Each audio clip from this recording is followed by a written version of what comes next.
ಉತ್ತರ ಕರ್ನಾಟಕ ನ್ಯೂಸ್ಗೆ ಸ್ವಾಗತ. ನಾನು ರಾಣಿಕೋಟೆ.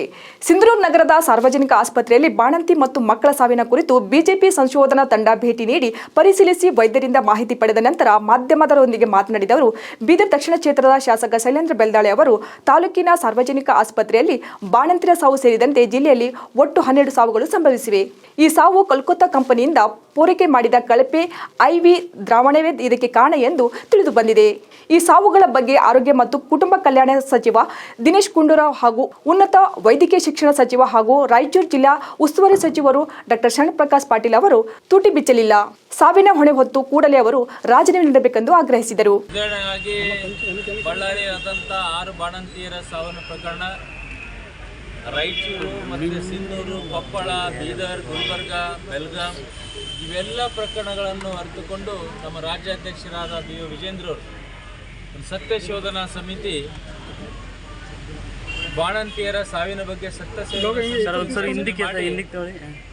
ಪ್ರತಿ ಜಿಲ್ಲೆಗೆ ಎಲ್ಲ ಬಾಣಂತಿಯರ ಸಾವಿನ ಪ್ರಕರಣ ಆಗಿದೆ ಅಲ್ಲಿ ಖುದ್ದು ಭೇಟಿಯಾಗಿ ವರದಿಯನ್ನು ಕೊಡ್ಲಿಕ್ಕೆ ಹೇಳಿದರು. ಇವತ್ತು ನಾವು ಬೆಳಗ್ಗೆ ಕೊಪ್ಪಳದಲ್ಲಿ ಹೋಗಿದ್ದೀವಿ. ನಮ್ಮ ಸಮಿತಿ ಸದಸ್ಯರು ಮಂಜುಳಾ ಮೇಡಮ್ ಅವರು, ಡಾಕ್ಟರ್ ಬಸವರಾಜ್ ಅವರು, ಡಾಕ್ಟರ್ ಅರುಣ್ ಅವರು, ಡಾಕ್ಟರ್ ನಾರಾಯಣ್ ಅವರು, ಇನ್ನಿತರ ಇಲ್ಲಿನ ಕ್ಷೇತ್ರ ನಾಯಕರಾದ ಕರಿಯಪ್ಪ ಅವರು, ವಿರೂಪಾಕ್ಷಪ್ಪ ಅವರು, ಜಿಲ್ಲಾ ಪಂಚಾಯತ್ ಸದಸ್ಯರು ಎಲ್ಲರೂ ಒಳಗೊಂಡು ಇಲ್ಲಿ ತಾಲೂಕು ಆಸ್ಪತ್ರೆ ಭೇಟಿ ಕೊಟ್ಟು ಇದೆಲ್ಲ ನೋಡಿದ್ರೆ ಒಂದೇ ಪಾಸಿಟಿವ್ ಫ್ಯಾಕ್ಟರ್ ನಮಗನ್ನಿಸ್ತದ. ಡಾಕ್ಟರ್ ಕೂಡ ಹೇಳಿದ ಪ್ರಕಾರ ತಾವು ಕೂಡ ಅಲ್ಲಿದ್ರಿ. ಯಾವ ಥರ ಬಳ್ಳಾರಿಯಲ್ಲಿ 6 ಜನ ಮೃತಪಟ್ಟಿದ್ದಾರೆ ರಿಂಗರ್ ಲ್ಯಾಕ್ಟಿಸ್ಲಿ. ಏನು ಲಾಟ್ ಬಂದಿತ್ತು, ಸಪ್ಲೈ ಆಗಿತ್ತು ಕೋಲ್ಕತ್ತಾ ಕಂಪ್ನಿಲಿಂದ. ಮುಖ್ಯ ಇಲ್ಲಿ ಕೂಡ ಕಾರಣ ಅದರಲ್ಲಿಂದೇ ಆಗಿದೆ ಅಂತ ನಮ್ಮೆಲ್ಲರಿಗೂ ಗೊತ್ತಾಯಿತು. ಅದರಲ್ಲಿಂದ ಆಗಿದ್ದಕ್ಕೋಸ್ಕರನೇ ಒಂದಿಲ್ಲ 8 ಜನ ಬಾಣಂತಿಯರು ಸಾವನ್ನಪ್ಪಿದ್ದಾರೆ. ಕೊಪ್ಪಳ ಅದರಲ್ಲಿಂದ ಆಗಿಲ್ಲ, ಅಲ್ಲಿ ಪ್ರೊಸೀಜರ್ ಲ್ಯಾಪ್ಸ್ ಆಗಿದೆ. ಇಲ್ಲಿ ಬಾಣಂತಿಯರ ಸಾವು ಆಗಿದೆ. ಕ್ಲಿಯರ್ ಕಟ್ ಹೇಳಕ್ಕೆ ಇಷ್ಟಪಡ್ತೀನಿ. ಇದು ಆ ಒಂದು ರಿಂಗರ್ ಲ್ಯಾಕ್ಟಿಸ್ ನಮ್ಮ ಆರೋಗ್ಯ ಸಚಿವರಿದ್ದಾರೆ ದಿನೇಶ್ ಗುಂಡೂರಾವ್ ಅವರು ಇದನ್ನು ಸೀರಿಯಸ್ಸೇ ತೊಗೊಳ್ಳಿಲ್ಲ.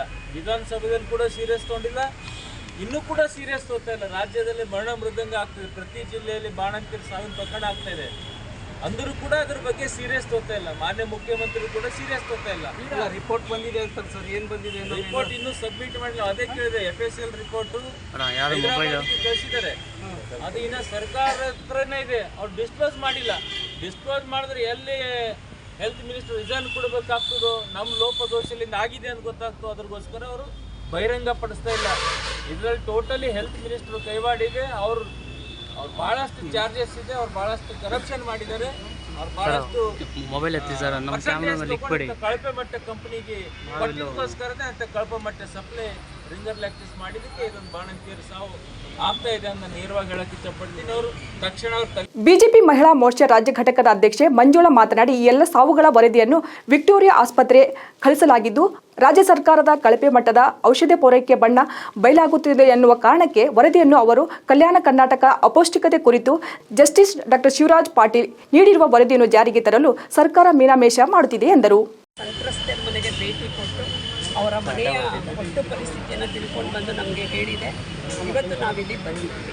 ಮೊದಲನೇದು ಇಲ್ಲಿ 8 ಜನ ತೀರ್ಕೊಂಡ್ರು ಅನ್ನುವಂಥ ಮೊದಲನೇ ಪ್ರಾಥಮಿಕ ವರದಿ ಏನಿದೆ, ಇದನ್ನು ವಿಕ್ಟೋರಿಯಾ ಹಾಸ್ಪಿಟ್ಲ್ ಬೆಂಗಳೂರು, ಹೈದರಾಬಾದಿನ FSL ಟೆಸ್ಟು ಮತ್ತು ಡ್ರಗ್ ಕಂಟ್ರೋಲು ಡಿಸ್ಟಿಕ್ಕು ಇದಿಷ್ಟಕ್ಕೂ ಕೂಡ RL ಗ್ಲೂಕೋಸ್ ಏನಿದೆ ಹಳ್ಳಿ ಭಾಷೆಯಲ್ಲಿ ಜನಕ್ಕೆ ಅರ್ಥ ಆಗೋ ಭಾಷೆಯಲ್ಲಿ ಹೇಳೋದಾದರೆ 03 BP 0113 ಬ್ಯಾಚಿನ ಈ RLನ ಕೊಟ್ಟ ಮೇಲೇ ಈ ಮಹಿಳೆಯರು ಮರಣ ಹೊಂದಿದ್ದಾರೆ ಅನ್ನುವಂಥದ್ದು ಈ ಒಂದು ಡಿಸ್ಕ್ಲೋಸ್ ಮಾಡದಿರುವಂತಹ FSL ವರದಿನೇ ಪ್ರೂವ್ ಮಾಡುತ್ತೆ. ಇವರಿಗೆ ಬೇರೆ ಕಾರಣ ಇದ್ದಿದ್ರೆ ಈ ಸರ್ಕಾರ ನಗುನಗುತ್ತಾ ಬಂದು ಇದನ್ನು ಡಿಸ್ಕ್ಲೋಸ್ ಮಾಡ್ತಾ ಇತ್ತು. ಇವತ್ತು RL ಗ್ಲೂಕೋಸ್ ಫ್ಲೂಯಿಡ್ ಏನಿದೆ ಇದೇ ಇದಕ್ಕೆ ಕಾರಣ ಆಗಿರೋದ್ರಿಂದ ಈ ಸರ್ಕಾರ ತಲೆ ಎತ್ತೋ ಪರಿಸ್ಥಿತಿ ಇಲ್ಲ. ವಿಶೇಷವಾಗಿ ಇಲ್ಲಿರುವಂತಹ ವೈದ್ಯಕೀಯ ಸಚಿವರು ಡಾಕ್ಟರ್ ಶರಣ್ ಪ್ರಕಾಶ್ ಅವರು ಇದಕ್ಕೆ ಜನರ ಮುಂದೆ ನಾನು ಮುಖ ತೋರ್ಸಕ್ಕಾಗಲ್ಲ ಅಂತೇಳಿ ಪಲಾಯನವಾದ ಮತ್ತು ಹೇಳಿತನವನ್ನು ಪ್ರದರ್ಶಿಸಿದ್ದಾರೆ. ಬಾಣಂತಿ ಮತ್ತು ಮಕ್ಕಳ ಸಾವಿನ ಕುರಿತು ಬಿಜೆಪಿ ಸತ್ಯ ಶೋಧನಾ ತಂಡದಲ್ಲಿ ಮುಖಂಡ ಡಾ ಬಸವರಾಜ್ ಕಾವಟರ್, ಶಾಸಕ ಡಾ ಅವಿನಾಶ್ ಜಾಧವ್, ವೈದ್ಯಕೀಯ ಪ್ರಕೋಷ್ಠದ ರಾಜ್ಯ ಘಟಕದ ಸಂಚಾಲಕ ಡಾಕ್ಟರ್ ನಾರಾಯಣ್, ಜಿಲ್ಲಾ ಉಪಾಧ್ಯಕ್ಷ ಡಾಕ್ಟರ್ ಅರುಣ್, ಮಹಿಳಾ ಮೋರ್ಚಾ ರಾಜ್ಯ ಘಟಕದ ಖಜಾಂಚಿ ವಿಜಯಲಕ್ಷ್ಮಿ ಕರೂರ್, ಡಾಕ್ಟರ್ ಸುಧಾ ಹಲ್ಕಾಯಿ, ವೈದ್ಯಕೀಯ ಪ್ರಕೋಷ್ಠದ ಡಾಕ್ಟರ್ ಲಕ್ಷ್ಮಣ್, ರಾಜ್ಯ ಮಾಧ್ಯಮ ಸಮಿತಿ ಸದಸ್ಯ ರತನ್ ರಮೇಶ್ ಪೂಜಾರಿ, ಸ್ಥಳೀಯರಾದ ಮಾಜಿ ಸಂಸದ ಕೆವಿ ವಿರೂಪಾಕ್ಷಪ್ಪ, ಬಿಜೆಪಿ ಮುಖಂಡರಾದ ಕೆ ಕರಿಯಪ್ಪ, ಆಸ್ಪತ್ರೆಯ ಮುಖ್ಯ ವೈದ್ಯಾಧಿಕಾರಿ ಡಾಕ್ಟರ್ ನಾಗರಾಜ್ ಕಾಟ್ನಾ, ತಾಲೂಕು ಆರೋಗ್ಯಾಧಿಕಾರಿ ಡಾಕ್ಟರ್ ಅಯ್ಯನಗೌಡ ಸೇರಿದಂತೆ ಬಿಜೆಪಿ ಮುಖಂಡರು ಇದ್ದರು.